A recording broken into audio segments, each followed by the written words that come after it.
My brother Jake, M24, and his ex-girlfriend Patricia, F24, started dating in junior year of high school. I, F26, remember the day he first brought her home. He was so nervous about introducing her to our parents that he made me sit through their entire first dinner together for moral support. Patricia was shy but sweet, and by the end of that dinner, Mom was already planning to invite her to our annual beach trip. That was 6 years ago. Since then, Patricia became like the sister I never had. We got coffee together every weekend, went shopping, and she even helped me move into my first apartment. My parents absolutely adored her. Mom would always say that she got lucky because her future daughter-in-law was already her daughter in every way that mattered. Patricia spent every holiday with us, helped Mom cook Thanksgiving dinner, and even learned Dad's secret barbecue sauce recipe, which he wouldn't even share with me. Our extended family loved her too. At every family gathering, my aunts would ask when Jake was finally going to propose. My younger cousins called her Aunt Patricia and would always ask if she was coming to family events. She never missed a single family function in 6 years unless she had hospital rotations she couldn't get out of. Jake and Patricia had their whole future planned out. They wanted to buy a house in Portland next year after Patricia finished her medical residency. They'd been saving up for a wedding, and Patricia had even started looking at venues. Mom and I had secret Pinterest boards full of wedding ideas we'd been collecting. Everything changed 6 months ago when Jake got offered a job at a tech company in Seattle. It was a great opportunity, better pay, better position, chance for growth. Patricia was completely supportive even though it meant doing long distance. She even started researching residency programs in Seattle for next year so they could be together again. The distance wasn't even that bad, just a 3-hour drive. They made plans for alternate weekend visits, and Patricia was okay with doing most of the driving since her schedule was more flexible. The first few months were fine. Jake would drive down to Portland one weekend, and Patricia would go to Seattle the next. They had video calls every night, and Patricia would text me about how much she missed him but how proud she was of him for taking this step in his career. She even surprised him with a care package full of his favorite snacks and a framed photo of them from our last family beach trip. Things started changing about 2 months ago. Jake's texts became less frequent, and he started missing their nightly calls. He blamed it on his new project at work, saying he had to stay late at office.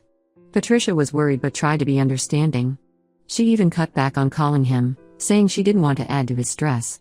Jake came home for a weekend in October, and everything seemed normal. He and Patricia went on a dinner date with me and my boyfriend Max. Jake was acting like his usual self, holding Patricia's hand across the table and talking about looking at apartments in Seattle for when she moved there next year. He even asked me to help him look at engagement rings because he was planning to propose on their anniversary in December. Last week, everything fell apart. Patricia found out Jake had been seeing someone from his office named Ashley, F25, for the past 3 months. She discovered this in the worst way possible, through Instagram. Ashley had posted pictures from their office Halloween party on October 28th, just days after Jake's visit home. There were photos of them together, his arm around her waist, them making silly faces at the camera, and even one where they were clearly about to kiss. Patricia didn't confront Jake immediately. Instead, she started looking through Ashley's social media and found more pictures going back to August. Jake and Ashley at restaurants, at parks, at outdoor movies, all while he was supposedly working late. There were even pictures of them with other couples, suggesting he had already integrated her into his social circle in Seattle. When Patricia finally confronted Jake, his response was disgusting. He told her she was being paranoid and needed professional help. He said she was imagining things and that Ashley was just a coworker. But the very next day, Ashley posted Instagram stories of her and Jake in Hawaii. The location tag and timestamp showed they were there in early November. During the week, Jake told Patricia he had a business trip in San Francisco. The way Jake ended things was the worst part. He didn't even have the courage to do it face-to-face or over a call. He sent Patricia a text message saying, "I think we should see other people. The distance isn't working for me." 6 years of love and trust ended with a text message. Patricia called me crying so hard I could barely understand her. I immediately drove to her apartment and found her surrounded by photos of her and Jake, trying to understand where it all went wrong. I was furious. I called Jake right there, with Patricia sitting next to me. He tried to justify himself by claiming Patricia had become too clingy and dependent. He said her constant calls and texts made him feel suffocated. But I know that's a lie because Patricia and I talk almost every day, and she had specifically been giving him space because of his work stress. When our parents found out, they were devastated. Mom had to sit down when I told her. She kept saying, "But we were just looking at wedding venues last week." Dad, who usually keeps his emotions in check, had tears in his eyes. He tried calling Jake, but Jake wouldn't answer. Jake finally called back the next day, but only to defend himself. He claimed we were all taking Patricia's side without hearing his story. But what possible story could justify 3 months of cheating and lying? What explanation could make it okay to betray someone who had been part of our family for 6 years? The more I think about it, the more I realize this isn't entirely out of character for Jake. When we were teenagers, he was always lying about small things, where he was going, who he was with. When he was 16, he dated 2 girls from different schools at the same time. I caught him then and made him confess to both girls. He promised he had changed, and I believed him. We all did. Patricia is completely broken. She keeps texting me asking if Jake has mentioned her, if he seems sad, if there's any chance they could work things out. It breaks my heart because I know my brother, this isn't a one-time mistake. He systematically lied and cheated for months. He built a whole separate life in Seattle while stringing Patricia along. Jake is furious that I'm still talking to Patricia. He says I'm betraying him by choosing her side, that blood should be thicker than water. But I can't support someone who could be so cruel, even if he is my brother. Some of our relatives are saying I should stand by Jake no matter what because he's family. But how can I support someone who could throw away 6 years of love and trust like it meant nothing? Ida for choosing to support Patricia and refusing to forgive Jake? Update 1: The situation has gotten much worse since my last post. A lot of you ask for updates, so here's what happened in the past 2 weeks. Jake showed up unannounced at our parents' house last Sunday with Ashley. Mom had invited me and Max over for our usual Sunday brunch, something Patricia used to be part of every week. We were all sitting in the living room when we heard Jake's car pull up. Through the window, we saw him walking up the driveway holding hands with Ashley. Mom's face went completely white. She stood up, walked to the front door, and locked it before Jake could use his key. When he rang the doorbell, Mom opened the door but stood in the doorway, blocking their entrance. Jake actually had the nerve to smile and say, "Mom, I want you to meet someone special." Mom's response was ice cold. She looked at Ashley and said, "I'm sorry, but you're not welcome in my house. Neither of you are." Jake's smile disappeared immediately. He started arguing, saying he was trying to do the right thing by introducing his new girlfriend to the family. That's when Mom lost it. She told Jake that bringing his affair partner to our family home, where Patricia had spent countless holidays and family dinners, was beyond disrespectful. Jake tried to interrupt, but Mom wasn't finished. She reminded him that just 3 weeks ago, he had sat at our dining table with Patricia, planning their future together. During this confrontation, Ashley's face changed completely. She stepped back from Jake and asked, "What does she mean by affair partner?" Turns out, Jake had fed her a completely different story. He had told her he was single when they met, and that Patricia was just a clingy ex-girlfriend who couldn't let go. Ashley looked genuinely shocked when Mom mentioned Jake and Patricia's 6-year relationship, their plans for marriage, and how Patricia had been part of our family.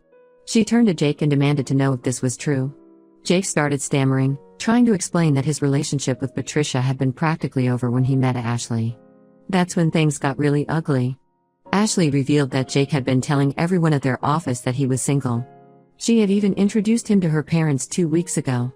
Then Mom, who was still furious, told Ashley about the Hawaii trip, how Jake had lied to Patricia about it being a business trip to San Francisco. Ashley's face went from shock to angry. She said their Hawaii trip was supposed to be romantic because it was their 2-month anniversary. This means Jake was seeing Ashley while actively planning a future with Patricia, even discussing engagement rings with me.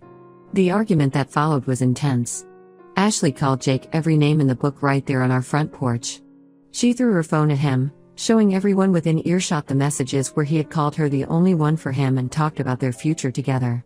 All this while he was still with Patricia.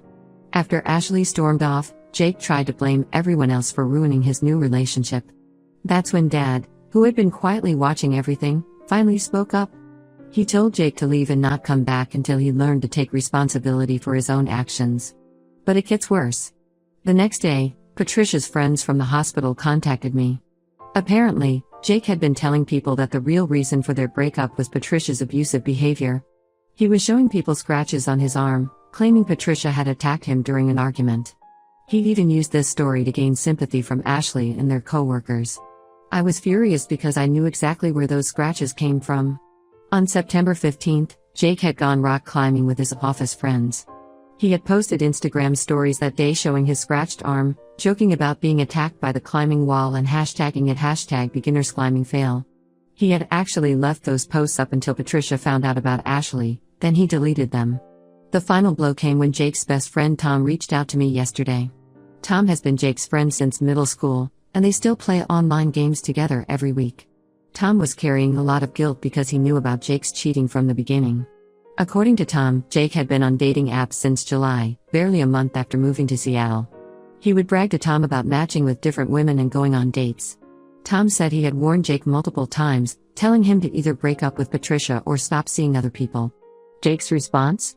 He laughed and said Patricia was too trusting and would never find out. Tom showed me screenshots of their conversations where Jake talked about juggling multiple women. He seemed proud of it, like it was some kind of game. Tom finally decided to come clean because he couldn't handle the guilt anymore, especially after seeing how Jake was trying to paint Patricia as the villain. Mom hasn't stopped crying since the confrontation. She keeps looking at old family photos where Patricia is present, photos from holidays and vacations where we all looked so happy. Dad hasn't said much, but I caught him taking down the father-daughter dance playlist he had been making for Jake and Patricia's wedding. Patricia is finally starting to accept reality, especially after learning about the dating apps and other women. But she still has moments where she breaks down, missing the person she thought Jake was. The hardest part for her is realizing that while she was working extra hospital shifts to save money for their future, Jake was using his new salary to wine and dine other women. I'm more convinced than ever that cutting ties with Jake is the right decision. He's not just a cheater, he's a manipulator who tried to destroy Patricia's reputation to cover his tracks. Some of our relatives are still saying I should forgive him because he's family, but I can't. Not after seeing how calculated and cruel his betrayal was. Update 2: I didn't think this situation could get any worse, but here we are.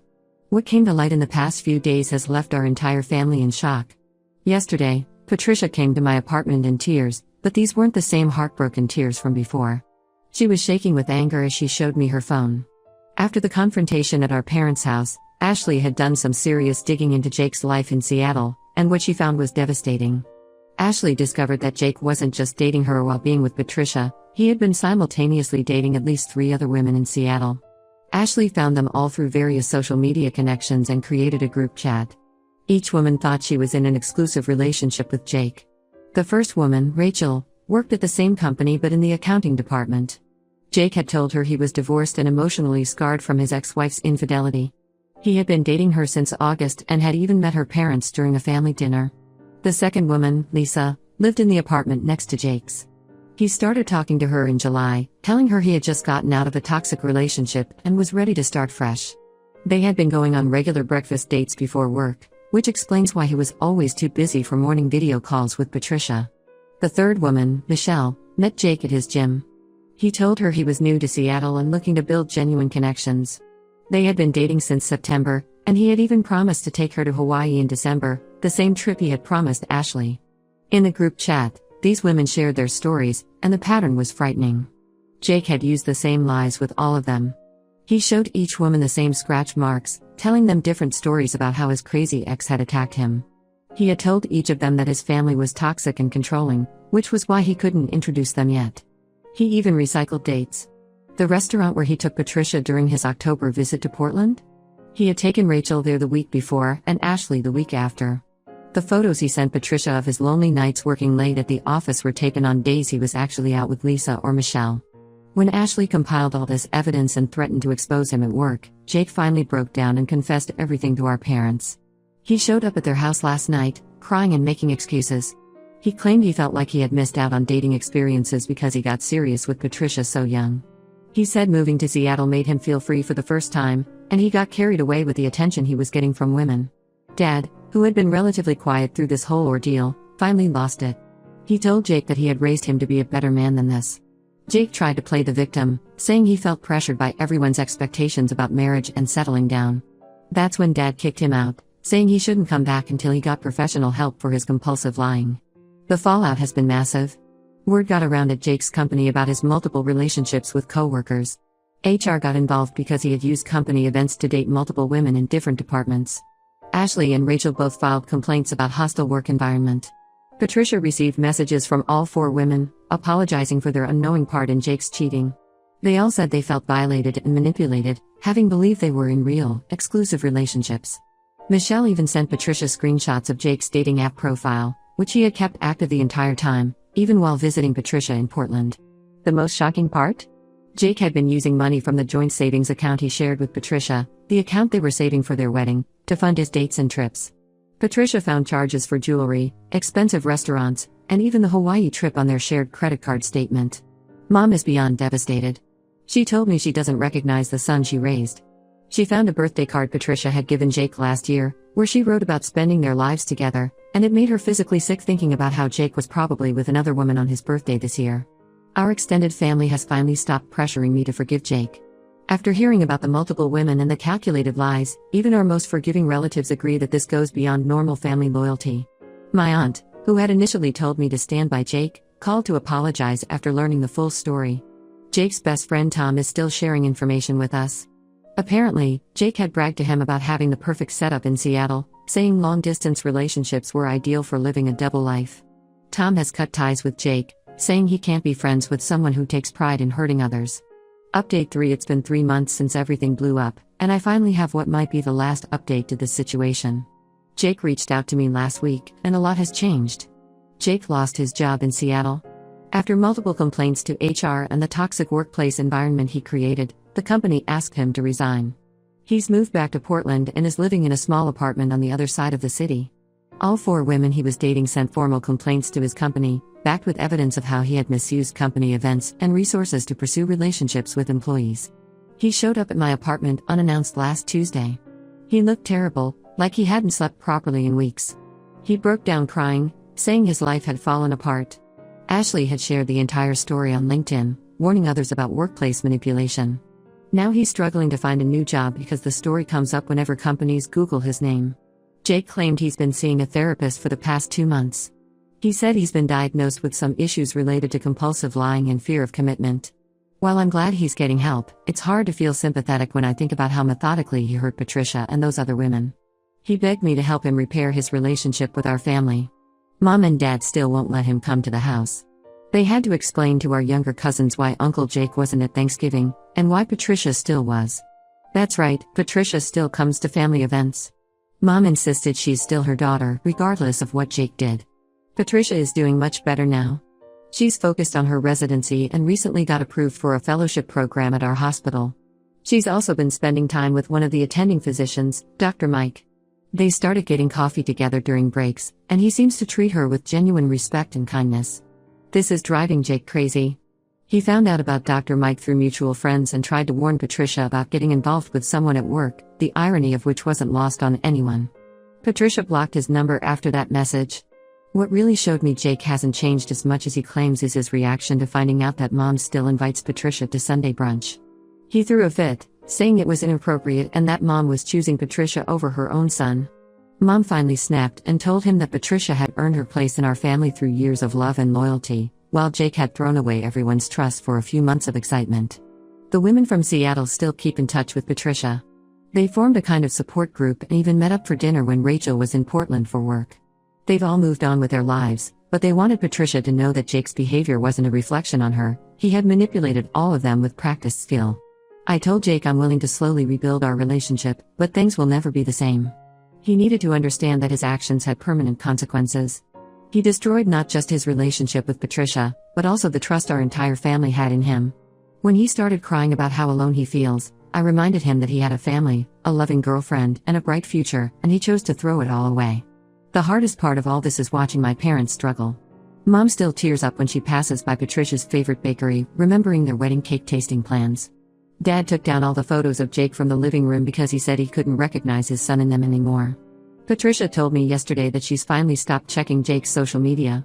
She said she's realized that the Jake she loved never really existed, he was just a character he played while living his double life. As for me, I'm keeping my distance from Jake while trying to be supportive of his therapy journey. Some trust, once broken, can never be fully repaired.